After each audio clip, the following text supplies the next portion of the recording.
جب آقا کی آمد سے پہلے بھی معیار ایمان اور معیار عقیدہ مقام مصطفیٰ تھا اور شان مصطفیٰ تھی، سو یہی عقیدہ قیامت تک ہے۔ اب سنیے، آج بھی عقیدہ اسی کا صحیح ہے جسے مقام مصطفیٰ کی معرفت صحیح ہے۔ آقا علیہ السلام نے اس عقیدے کو برقرار رکھا، اس عقیدے کو برقرار رکھا۔ اور کس طرح، یہ میں حدیث پاک عرض کر رہا ہوں، بڑی توجہ سے یہ بات سننے والی ہے۔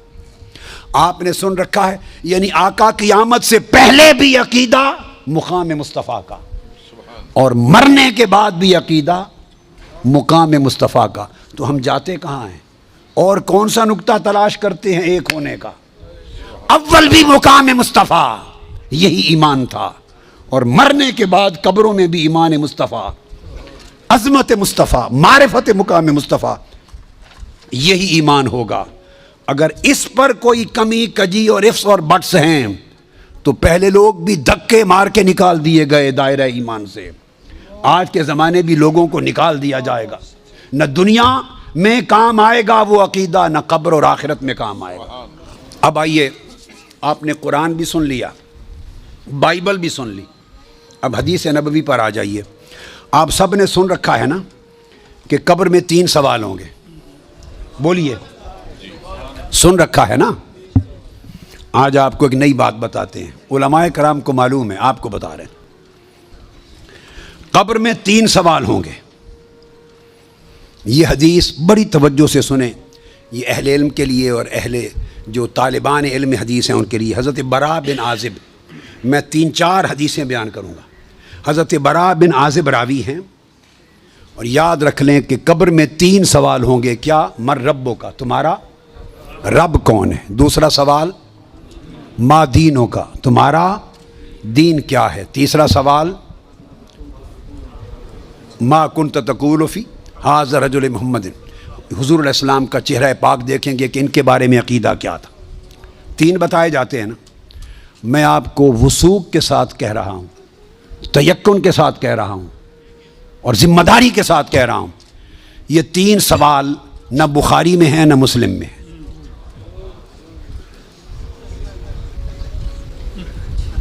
یہ 3 سوال نہ صحیح بخاری میں ہیں، سب سے بڑی کتب حدیث کی کون سی ہیں؟ بخاری و مسلم، دونوں میں نہیں ہیں۔ یہ ہیں حضرت براء بن عازب رضی اللہ تعالیٰ عنہ حدیث کے راوی ہیں، یہ ابو داؤد میں ہے اور دیگر کتب میں ہیں، جو صحیح بخاری مسلم کے بعد نچلے درجے کی کتابیں ان کے بعد۔ تو سنن ابی داؤد میں ہے، مسند احمد بن حنبل میں ہے۔ اس میں فرمایا کہ جب آپ میت کو دفنا دیتے ہیں اور اس کے بعد پھر فرشتے آتے ہیں، میں مختصر کر رہا ہوں تاکہ زیادہ چیزیں بیان ہو سکیں، وہ آ کے پوچھتے ہیں یا ھذا مر ربک، اے بول تمہارا رب کون ہے؟ ما دینک، تمہارا دین کیا ہے؟ وما نبیک، اور تمہارا نبی کون ہے؟ پھر آگے جو مسلمان مومن ہے وہ جواب دیتا ہے۔ یہ حدیث براء بن عازب راوی ہیں اور دیگر کتب سے ہے، مگر میں آپ کو بتا رہا ہوں نہ بخاری میں نہ مسلم میں، ان سے نچلے درجے کی کتب حدیث صحاح میں اور دیگر کتب میں ہیں۔ سمجھ گئے بات؟ اس کا حوالہ دے دیا میں نے آپ کو۔ اب آپ آ جائیے، بخاری اور مسلم کیا کہتی ہے؟ صحیح بخاری اور صحیح مسلم وہ بتاتی ہے کہ قبر میں ایک ہی سوال ہوگا۔ میں 3 سوال مانتا ہوں، میرے بارے میں کوئی نیا عقیدہ نہ سمجھ لیں اپنا، میں 3 مانتا ہوں، مگر میں بتا رہا ہوں کہ یہ 3 سوال نہ صحیح بخاری میں ہیں نہ مسلم میں ہیں، صحیحین سے نچلے درجے کی کتابوں میں ہے، سنن ابی داؤد اور دیگر کتب میں۔ امام بخاری نے 3 سوالوں کی روایت نہیں بیان کی، امام مسلم نے 3 سوالوں کی حدیث کو روایت نہیں کیا۔ وہ کیا کہتے ہیں؟ امام بخاری اور امام مسلم سے بڑا امام تو حدیث میں کوئی نہیں، بولیے۔ وہ کہتے ہیں ایک ہی سوال ہوگا۔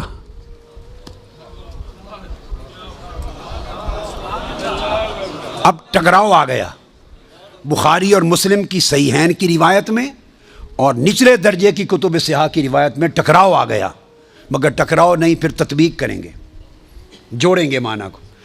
بخاری اور مسلم کہتے ہیں کہ 3 سوال کا ذکر کوئی نہیں ان کی روایت میں، ایک ہی سوال ہوگا۔ انس بن مالک رضی اللہ تعالیٰ عنہ روایت کرتے ان العبد اذا وضع فی قبرہ وتولى عنه اصحابہ انه لیسمع قرع نعالہم اتاہ ملکان یقعدانہ فیقولان ما کنت تقول فی هذا الرجل لمحمد صلی اللہ علیہ وسلم. صحیح بخاری. یہ صحیح بخاری کتاب الجنائز کو اٹھا کے دیکھ لیں، حدیث نمبر 1308 جا کے مطالعہ کیجئے. پھر کتاب الجنائز میں حدیث نمبر 1673، صحیح مسلم کتاب الجنہ و صفت نعیمہا، پھر ابو داود میں بھی ہے، نسائی میں بھی، احمد بن حنبل، ساری کتب صحاح میں یہ حدیث، اور بخاری اور مسلم کی متفق علیہ. اگر متفق علیہ حدیث کچھ اور بتائے اور نچلے درجے کی کتب حدیث اس سے مختلف مضمون بتائے اور تطبیق نہ ہو سکے تو کس کو اختیار کیا جائے گا؟ متفق علیہ کو. درست قاعدہ ہے نا. یہاں تطبیق ہے، آگے چلتے ہیں. مگر امام بخاری نے روایت کیا کہ حضور علیہ السلام نے فرمایا بندے کو جب قبر میں رکھ دیا جاتا ہے اور اس کے دفنانے والے جب چلے جاتے ہیں اِنَّهُ لَيَسْمَعُ قَرْعَ نِعَالِهِمْ، عام میت بھی واپس جانے والوں کی جوتوں کی آہٹ سنتا ہے. یہ متفق علیہ حدیث کے الفاظ ہیں. اِنَّهُ لَيَسْمَعُ قَرْعَ نِعَالِهِمْ، پلٹنے والوں کے جوتوں کی آہٹ سنتا ہے. ہم جھگڑے کرتے پھرتے ہیں، خدا کا خوف ہونا چاہیے. عام میت پلٹ کے جانے والوں کی جوتوں کی آہٹ سنتا ہے. آپ کہتے ہیں اولیاء قبروں میں آپ کا سلام نہیں سنتا. ہم کس چکر میں، ہم نے عقیدے کہاں سے لیے ہیں؟ ہم نے کیا ڈھونگ رچا رکھا ہے؟ آقا فرماتے ہیں عام میت سنتا ہے قبر میں لیٹا ہوا جوتوں کی آہٹ. اگر ہم سمجھیں کہ اولیاء اور صلحاء جو عام میت سے اونچے درجے وہ قبر پہ آنے والوں کو نہیں سنتے، یہ عقیدہ کہاں سے آ گیا؟ جب لوگ مر جاتے ہیں تو فرشتے آ کے اٹھا دیتے ہیں اور بٹھا کر پوچھا ما کنت تقول، کانا یکون جب مضارع پر آتا ہے تو ماضی استمراری کا فائدہ دیتا ہے. یہ نہیں پوچھا جائے گا جب قبر میں پردے اٹھا دیے جائیں گے اور چہرہ مصطفیٰ سامنے ہوگا، ملائکہ کے ہاتھ میں گرز ہوں گے کہ کیا جواب دے پاتا ہے یا نہیں. جب چہرہ مصطفیٰ سامنے ہوگا تو ہر بھولے ہوئے کو بھی سبق یاد آ جائے گا، پتہ چل جائے گا یہ تو مصطفیٰ ہے. چونکہ شان آشکار ہو جائے گی تو فرمایا یہ نہیں پوچھنا کہ ان کے بارے میں عقیدہ کیا ہے، یہ نہیں پوچھنا. فرشتوں پوچھنا ما کنت تقول، جب تقریر کرتا تھا جامع مسجد میں منبر رسول پر تو تب کیا کہتا تھا؟ جب جلسے کرتا تھا اور ذکر آتا تھا میرے مصطفیٰ کا ما کنت تقول، گلے پھاڑ پھاڑ کر تب کیا کہتا تھا؟ جب کتابیں لکھتا تھا تو میرے محبوب کی شان میں کیا لکھتا تھا؟ یہ نہ بتا کہ آج لے ان کی پناہ، آج مدد مانگ ان سے، کل نہ مانیں گے، قیامت کو اگر مان گیا. ارے جب چہرہ مصطفیٰ سامنے ہوگا،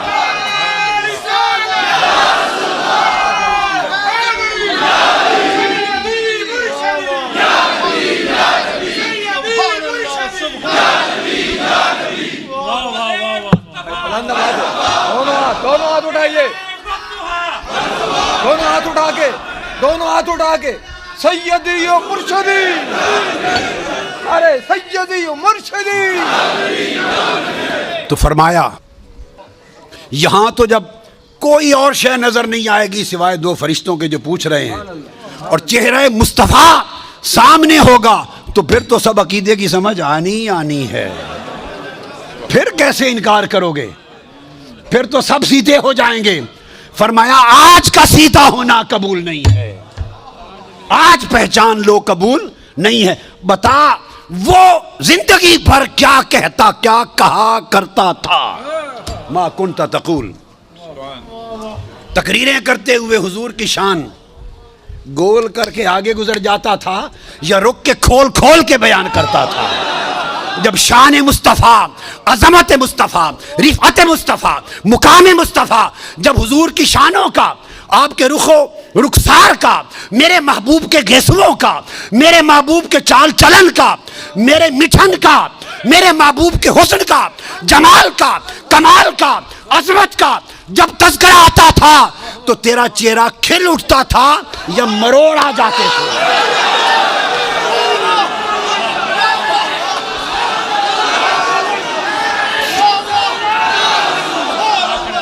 جب میرے محبوب کی نعت پڑھی جاتی تھی، جب میرے محبوب کی نعت پڑھی جاتی تھی، جب میرے محبوب کی عظمت کے تذکرے ہوتے تھے، اس وقت تیرے چہرے کا رنگ کیسا ہوتا تھا؟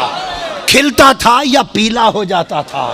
اور جب خطاب کرتا تھا حضور کی شان میں، ایسے دو چار جملے بول کے گزر جاتا تھا یا ساری رات اسی پر لگا دیتا تھا؟ ما کنت تقول فی حق ھذا الرجل لمحمد، بول کیا کہا کرتا تھا؟ واہ کیا خوبصورت ہے. وہ عقیدہ پوچھا جائے گا جو اس دنیا میں رہا. تو فرمایا پھر مومن بتائیں گے کہ یہ حضور ہیں، اور باقیوں کو یہ متفق علیہ حدیث بخاری مسلم کی. امام بخاری مسلم کا عقیدہ یہ ہے کہ ایک ہی سوال ہوگا. فرشتے کہیں گے چھوڑے باقی گلاں نوں، اے دس اس سونے دے بارے چ کی آکھنا ہوں دنیا چ. وہ باقی تبلیغاں تیریاں سن لواں گے، وہ ساری تبلیغاں، تیری تقریراں، تیری تبلیغاں، تیری کتاباں، تیرے مدرسے سارے دیکھے جان گے. پہلے دس اس سونے دے بارے چ کی آکھنا. ما کنت تقول فی حق ھذا الرجل لمحمد، یہ صحیح بخاری کی حدیث ہے. یہی حضرت انس بن مالک بے بس مانتا تھا، بے کس مانتا تھا یا مختار کل مانتا تھا؟ صرف بشریت میں کھسا رہتا تھا اور پریشان رہتا تھا، یا اس سے آگے بھی کچھ نظر آتا تھا مصطفیٰ کی شان کا، نورانیت کو؟ میرے محبوب کی شان کیا مانتا تھا؟ کہ علم تھا نہیں تھا، اسی گورکھ دھندے میں رہتا تھا، یا ساری کائنات ما کان و ما یکون کے علم محبوب کے قدموں میں تھے؟ کیا بیان کرتا تھا شان میرے مصطفیٰ کی؟ جب ان کی ولادت کا دن آتا تھا تو منہ گھسیڑ کے بیٹھ جاتا تھا مروڑ کر، یا چہرہ کھل اٹھتا تھا آج میرے مصطفیٰ کے میلاد کا دن ہے؟ تمہارے بیٹے کی ولادت کا دن آئے تو خوشیاں مناتے تھے، جب میرے مصطفیٰ کی ولادت کا دن آتا تھا تیرے چراغ بجھ جاتے تھے یا چراغاں ہوتا تھا؟ ما کنت تقول فی حق ھذا الرجل محمد، ساری زندگی مصطفیٰ کے ترانے گانے میں گزری ہے یا تنقید کرنے میں گزری ہے؟ عمر بھر مصطفیٰ کے ڈنکے بجانے میں گزری ہے یا بخیلی اور کنجوسی کرنے میں گزری ہے؟ فرمایا جب یہ طے ہو گیا کہ مسلمان ہے تو فرشتوں، جب مسلمان کا پتہ چل جائے کہ یہ میت مسلمان کی ہے، اور کچھ نہ پوچھو، فقط مقام مصطفیٰ کا پوچھو، بس کیا عقیدہ، اور وہ بھی پوچھو کیا کہا کرتا تھا. فرمایا پہچان لو، وہ جو کہتا تھا آقا علیہ السلام کو اتق اللہ، اللہ سے ڈرو، بات اس نے بھی اللہ کی تھی، مگر یہ خبر نہیں تھی کہ کر کس کو رہا ہے. اللہ کے ادب میں کمی نہیں تھی، چونکہ بارگاہ مصطفیٰ میں بھی بات اللہ کی کر رہا ہے. اتق اللہ، اللہ سے ڈرو. اور کس پر کہا؟ جب آقا نے فرمایا کہ میری امانت پہ شک کرتے ہو مجھ پر، میں تو وہ ہوں جس کے پاس رات اور صبح و شام آسمان کی غیب کی خبریں آتی ہیں، اور میں غیب کی آسمانی خبروں کا امین ہوں. جب آقا نے فرمایا آسمان کی غیبی خبروں کا امین ہوں، تو آسمانی غیبی خبروں کی بات کی تو اس کی رگ پھڑک اٹھی. اس نے کہا اتق اللہ، اللہ سے ڈرو. یعنی آقا علیہ السلام کے اس علم وسیع کا قائل نہیں تھا، اس علم ہماگیر، علم کل کا قائل. جب کہا نا کہ صبح و شام آسمانوں کی غیبی خبریں آتی ہیں، میں تو علم الہی کا امین ہوں اور تم مجھے دنیا کی امانتوں میں شک کرتے ہو. اس پر اس کی رگ توحید پھڑک اٹھی، اس کی رگ توحید پھڑک اٹھی. کہتا ہے حضور کو اتق اللہ، اللہ سے ڈرو، اعدل، عدل کرو. جب یہ کہا تو سیدنا فاروق اعظم اٹھے، عرض کی یا رسول اللہ اجازت دیں اس منافق کا سر قلم کر دوں. میں بخاری مسلم کی متفق علیہ حدیث سنا رہا ہوں آپ کو، متفق علیہ. فرمایا نہیں. ایک حدیث میں خالد بن ولید اٹھے، فرمایا آقا مجھے اجازت دیں اضرب عنق ھذا المنافق، میں اس منافق کی گردن قلم کر دوں. فرمایا نہیں. لوگ کہیں گے مسلمان کو مارتے ہیں. اس کی پشت میں سے ایسے لوگ پیدا ہوں گے، اور صحابہ کرام سے کہہ رہے ہیں، صحابہ سے، کہ تم اپنی نمازیں ان کی نمازوں کے مقابلے میں حقیر جانو گے. اتنے نمازی ہوں گے کہ تمہاری نمازیں کم لگیں گی. تو نمازوں کی کثرت ہے. اتنے روزے رکھیں گے تمہارے روزے کم لگیں گے. اتنی تلاوت قرآن کریں گے کہ تمہیں تلاوت قرآن کم لگے گی. اور عبداللہ ابن عباس فرماتے ہیں راتوں کو تہجد میں کھڑے کھڑے ان کے ہاتھ سوکھ گئے تھے، ٹہنیاں نظر آتی تھی، قیام لیل کرتے تھے۔ غیرت تھی، دین میں تعمق تھا، سختی تھی، شدت تھی، سب کچھ تھا۔ نماز، روزہ، تلاوت قرآن، نماز، شریعت کی پابندی، اس کے اوپر سختی، شدت و تعمق، کچھ بھی بچا نہ سکا۔ فقط ایک بارگاہ مصطفیٰ میں سوء ادب تھا، سب کچھ تھا، ایک ادب مصطفیٰ نہ تھا۔ نماز بھی تھی، روزہ بھی تھا، حج بھی تھی، زکوٰۃ بھی تھی، قرات قرآن بھی تھی، تلاوت بھی تھی، داڑھی بھی تھی، منڈا ہوا سر بھی تھا، شلوار پہ یہ چادر بھی پنڈلی سے اوپر تھی، سب کچھ سر سے پاؤں تک پورا نمونہ تھا شریعت کا۔ صرف ایک چیز نہ تھی، حیاء رسول نہ تھا، ادب رسول نہ تھا، بارگاہ مصطفیٰ کی پہچان نہ تھی، مقام مصطفیٰ کا شعور نہ تھا۔ وہ حضور سے کرتا ہے، اور پھر حدیث کے لفظ ہیں، وہ پھر پشت کر کے حضور کی طرف چل پڑا۔ پشت، حدیث بخاری کے لفظ ہیں، پشت کر کے چل پڑا۔ یہ سمجھ نہ تھی کہ حضور کی طرف پشت کرتے ہیں یا نہیں کرتے۔ ارے کعبے کی طرف پشت ہو جائے تو کوئی حرج نہیں، مصطفیٰ کی طرف پشت ہو جائے تو ایمان جاتا رہتا ہے۔ جب پشت کر کے چل پڑا تو آقا نے پھر اس کی طرف اشارہ کیا، اس کو پہچان لو، اس کی نسل سے ایسے لوگ آئیں گے جن میں نماز، روزے اور عبادت کی کوئی کمی نہیں ہوگی۔ تو کمی کس شے کی ہوگی؟ صرف محبت و عدد مصطفیٰ کی، مقام مصطفیٰ کی پہچان نہیں ہوگی۔ فرمایا وہ دین سے خارج ہوں گے جیسے تیر شکار سے خارج ہو جاتا ہے۔ تو اگر مقام مصطفیٰ کی معرفت نہ رہی کوئی شے کام نہیں آئے گی، اور اگر معرفت مقام مصطفیٰ ہو گئی اور حضور کے عشق اور محبت اور ادب کا شعور مل گیا، کئی کمیاں پوری ہو جائیں گی۔ جس مضمون پر تاکید اور زور، قوت ڈالنی ہو اور سننے والوں کو جھنجھوڑنا، ہلانا ہو اور طاقت ظاہر کرنی ہو، ورفعنا، پھر وہ ہم کا لفظ استعمال کرتا ہے۔ تو فرمایا ورفعنا، ہم نے بلند کیا محبوب کا ذکر، محبوب کی شان۔ اب یہ ہم نے اس لیے کہا کہ وہ چیلنج کر رہا ہے، اگر ہم سے کوئی بڑا ہے تو گھٹا کے دکھا دے۔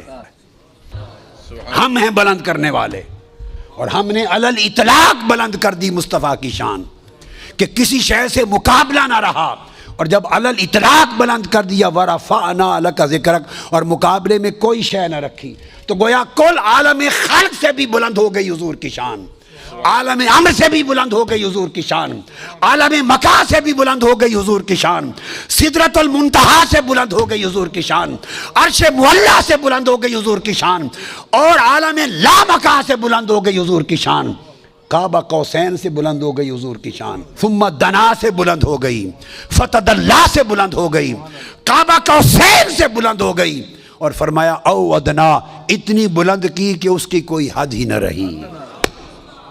جب رب نے حضور کی شان کی کوئی حد مقرر نہیں کی سوائے ایک حد کے کہ خدا خدا رہا، مصطفیٰ مصطفیٰ رہا، وہ خالق ہیں حضور مخلوق، وہ معبود ہیں حضور عبد، وہ محب ہے حضور محبوب، وہ مرسل ہے حضور مرسل۔ اس فرق احدیت اور فرق ابدیت کے سوا کوئی اور فرق نہ رہا۔ سو جو شخص اللہ اور اس کے رسول، اللہ اور اس کے رسول کو خدا بنائے وہ بھی کافر، جو رسول کو خدا بنائے بولیے وہ بھی کافر، اور جو رسول کو خدا سے جدا بنائے وہ بھی کافر، جدا بنائے وہ بھی کافر۔ رب نے او ادنا کہہ کے حدیں اڑا دیں اور فرمایا کہ علی الاطلاق شان بلند ہے۔ لوگو بس حضور کو خدا نہ جانو، حضور کو خدا نہ جانو، پر خدا سے جدا بھی نہ جانو۔ یہ عقیدہ صحیح ہے۔ جتنی چاہو شانیں بلند کر لو، آپ اور ہم، ہمارے ذہن، ہماری زبانیں، شانیں، تذکرے، الفاظ ختم ہو جائیں تب بھی حضور کی شان سے کم رہیں گے۔ ہم نے کیا بڑھانا ہے؟ بڑھا تو صرف خدا سکتا ہے، امتی حضور کی شان کو نہیں بڑھا سکتا، وہ پہلے اتنی بلند ہے۔ نیچے ہونے والا جو نیچے ہو وہ اوپر والے کو کیا بڑھائے گا؟ ہائے ہائے ہائے، جو خود نیچے ہے، کیا جملہ کہا، جو نیچے ہے وہ اپنے سے اوپر والے کو کیا بڑھائے گا؟ ارے اس کی تو دماغ، فہم، علم، ذکر، بیان بھی نہیں پہنچتا اس بلندی پر جس پر پہلے مصطفیٰ ہیں۔ ہم نے کیا بڑھانا ہے؟ بڑھایا اس نے ہے، اور جس کو خدا بڑھا دے اسے کوئی گھٹا نہیں سکتا۔ لہذا مقام مصطفیٰ کا معنی یہ ہے کہ تم ذات خدا سے نہ جدا ہو نہ خدا ہو، اللہ ہی کو معلوم ہے کیا جانیے کیا ہو۔ اس طرح آقا علیہ السلام کے عشق، محبت، ادب، تعظیم، توقیر کے تعلق میں اور مقام مصطفیٰ کی معرفت میں اس طرح جڑ جاؤ، دنیا اور آخرت میں ہر جگہ خیر ہوگی۔ اس عقیدے میں کمزوری رہ گئی، کوئی شے قبول نہیں ہوگی، ہر شے خوارج کی طرح رد کر دی جائے گی۔